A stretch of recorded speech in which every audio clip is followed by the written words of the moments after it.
Subscribe and share my channel Sudarsana. నమస్కారం. శ్రీదేవి భాగవతం కథలను తెలుసుకుందాం. శ్రీమాత్రే నమః. శ్రీ గురుభ్యో నమః. శ్రీమద్దేవి భాగవతము 7వ స్కందము. జగదంబ యొక్క దుర్గా, శతాక్షి, శాకంభరీ నామముల చరిత్ర. మహాగౌరి, మహాలక్ష్మి అంతర్ధానమగుట. రాజు జనమేజయుడు అడుగుతున్నాడు, మునీంద్ర, మీరు రాజర్షియగు హరిశ్చంద్రుని అద్భుత గాథను వినిపించారు. ఆ పరమధార్మికుడగు నరేశ్వరుడు భగవతి శతాక్షి చరణములను ఉపాసించెనని మీరు తెలిపారు. ఆ కళ్యాణ స్వరూపిణి భగవతి శతాక్షి ఎట్లయ్యను? దయతో దీనికి కారణమును తెలిపి నా జన్మను చరితార్థము చెయ్యండి. వ్యాసుడు చెప్తున్నాడు, రాజా, భగవతి శతాక్షి ప్రకటితమైన పావన చరిత్రను తెలిపెదను వినుము. నీవు భగవతి పరమ ఉపాసకుడవు. నీకు వినిపించరానట్టి గాథ నా దగ్గర ఏదియునూ లేదు. ఇది ప్రాచీన కాలము నాటి విషయము. దుర్గముడను పేరుగల మహాదైత్యుడు ఒకడున్నాడు.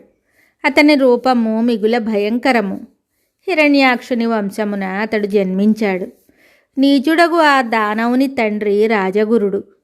దేవతల యొక్క బలము వేదము. వేదములు లుప్తమైనచో దేవతల ఉనికి కూడా ఉండదు. ఇందులో ఏమాత్రము సందేహము లేదు. కనుక మొదట వేదములనే నశింపచేయవలెను. ఇట్లా ఆలోచించి దైత్యుడు తపస్సు చేయు కోరికతో హిమాలయ పర్వతాలకు వెళ్ళాడు. బ్రహ్మను ధ్యానిస్తూ ఆసనారూఢుడయ్యాడు. అతడు కేవలము వాయువును సేవిస్తున్నాడు. 1000 సంవత్సరములు కఠిన తపస్సు చేశాడు. అతని తేజస్సుతో సకల దేవతలు, దానవులు సంతప్తులయ్యారు. అప్పుడు కమలముల వలె వికసించిన ముఖములతో బ్రహ్మదేవుడు శోభలొలుకుతున్నాడు. చతుర్ముఖ భగవానుడగు బ్రహ్మ ప్రసన్నుడయ్యాడు. హంసవాహనారూఢుడై వరములివ్వడానికి దుర్గముని దగ్గరకు వచ్చాడు. ఆ సమయమున దుర్గముడు సమాధిస్థితుడై ఉన్నాడు. అతడు కనులు మూసుకొని ఉన్నాడు. బ్రహ్మదేవుడు అతనితో స్పష్టంగా ఇలా పలికాడు, నీకు శుభమగుగాక. నీ మనస్సులో ఏ వరమడుగువలయనని ఉన్నదో అడుగుము. నేను వరదాతలకు ప్రభువును. నేడు నీ తపమునకు సంతసించి ఇక్కడకు వచ్చి తిని. రాజా, బ్రహ్మ నోటి నుండి వెలువడిన మాటలను విని దుర్గముడు సావధానుడై లేచాడు. అతడు పితామహుని పూజించి వరమడిగాడు. సురేశ్వర, సకల వేదములను దయచేసి నాకివ్వండి. వేదములన్నీయూ నా దగ్గరకు రావలెను. మహేశ్వర, నాకు దేవతలను ఓడించు బలము నిమ్ము. దుర్గముని మాటలను విని 4 వేదములకు పరమాధిష్టాత అయిన బ్రహ్మదేవుడు అట్లే అగుగాక అని పలికి సత్యలోకమునకు వెళ్ళిపోయాడు. అప్పటి నుండి బ్రాహ్మణులు వేదములను మర్చిపోయారు. స్నానము, సంధ్య, నిత్యహోమము, శ్రాద్ధము, యజ్ఞము, జపము మొదలగు వైదిక కర్మలు నశించాయి. భూమండలమునందంతయు భయంకరమైన హాహాకారములు వ్యాపించాయి. ఇది ఏమి జరిగినది అని బ్రాహ్మణులు తమలో తాము ఆశ్చర్యముగా చెప్పుకుంటూ ఉన్నారు. వేదములు లేకపోయినచో మనం ఏమి చేయవలయును? ఇట్లు సృష్టి అందంతయును ఘోరమైన అనర్థము ఉత్పన్నమయ్యను. భయంకరమైన స్థితి ఏర్పడింది. దేవతలకు హవిర్భాగములు ఆగిపోయాయి. వారు నిర్జరులై కూడా వృద్ధాప్యము మొదలగునవి కలిగి ఉన్నారు. సహజముగా వారికి వృద్ధాప్యం లేదు, కానీ ఇప్పుడు ముసలితనము వారికి కలుగుతోంది. ఆ దైత్యుడు తన బలములతో అమరావతి నగరమును చుట్టుముట్టెను. దుర్గముని శరీరము వజ్ర సమానమై కఠోరమై ఉండెను. దేవతలు అతనితో యుద్ధము చేయుటకు అసమర్థులై పారిపోయారు. పర్వత గుహలందు, శిఖరములందు తలదాచుకొనసాగారు. వారు అచ్చటనే పరాశక్తి భగవతి జగదంబను ధ్యానము చేస్తూ కాలం గడపసాగారు. రాజా, అగ్నియందు యజ్ఞములు జరుగుటలేదు. దానివలన వర్షములు ఆగిపోయెను. వర్షములు లేని దాని వలన భయంకరమైన కరువు పరిస్థితులు ఏర్పడెను. భూమి మీద ఒక్క చుక్క కూడా నీరు లేకుండెను. బావులు, చెరువులు, తటాకములు, నదులు పూర్తిగా ఎండిపోయెను. రాజా, 100 సంవత్సరములు వర్షములు కురియలేదు. అనావృష్టి వలన ప్రజలు ఆవులు, గేదెలు మొదలగు పశువులు అన్నగ్రాసములు లేక ప్రాణములను వదిలారు. ప్రతి ఇంట మానవుల శవములే కనిపిస్తూ ఉన్నాయి.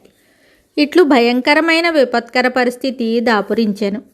అప్పుడు బ్రాహ్మణులు కళ్యాణ స్వరూపిణి భగవతి జగదంబను ఉపాసించు తలంపుతో హిమాలయ పర్వతములకు వెళ్ళారు.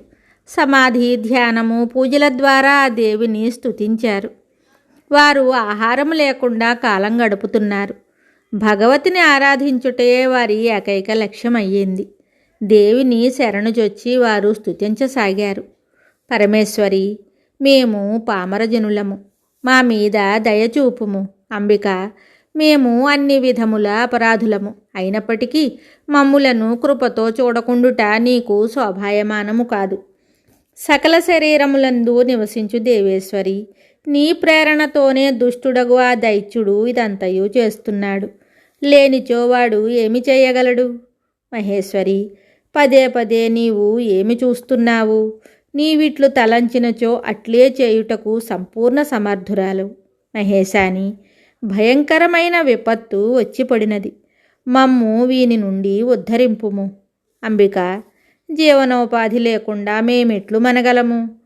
అనంతకోటి బ్రహ్మాండమును శాసించు మహేశ్వరి, జగదంబిక, ప్రసన్నురాలు కమ్ము, ప్రసన్నురాలు కమ్ము. మేము నీకు నమస్కరిస్తున్నాము. కూటస్థ రూపవు, చిద్రూపవు, వేదాంత వేద్యవు, భువనేశ్వరివి, నీకు పదే పదే ప్రణమిల్లుచున్నాము. సకల ఆగమ శాస్త్రములు నేతి నేతి అనువాక్యములతో నిన్ను సూచించుచున్నవి. నీవు సర్వకారణ స్వరూపిణివి. భగవతి, మేము సంపూర్ణముగా నీ శరణాగతులమైతిమి.